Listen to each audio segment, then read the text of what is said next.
পৰা আৰম্ভ কৰিম মই তাকেই ভাবিছো ছাত্ৰ ছাত্ৰীসকল আজি আমি এটা খুব সুন্দৰ দিন আজি আমি লাভ কৰিলো তোমালোকে আজিৰ দিনটো সদায় মনত ৰাখিবা আৰু এটা শিক্ষা লোৱা যে আমি যিকোনো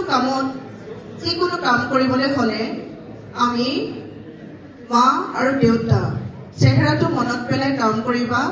আৰু মোৰ বিশ্বাস কেতিয়াও বেয়া কাম কৰিবলৈ তোমালোকে আগবাঢ়িব নোৱাৰিবা যেতিয়াই তোমাৰ মাৰ মুখখন মনত পৰিব যেতিয়াই তোমাৰ দেউতাৰ মুখখন মনত পৰিব আৰু তোমালোকে জীৱনত সফল হ'ম বুলি এবাৰ যদি দৃঢ় সংকল্প লোৱা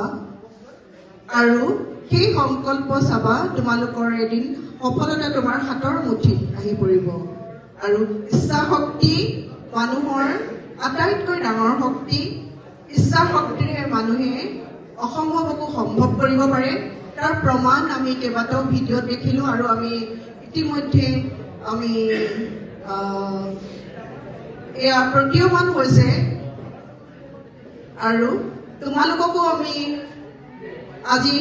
অনুৰোধ জনাইছো আজিৰ দিনটোৰ শিক্ষা লোৱা আৰু টোপে আগবাঢ়ি যোৱা তোমালোকৰ উন্নতি হওক তোমালোকৰ ভাল হওক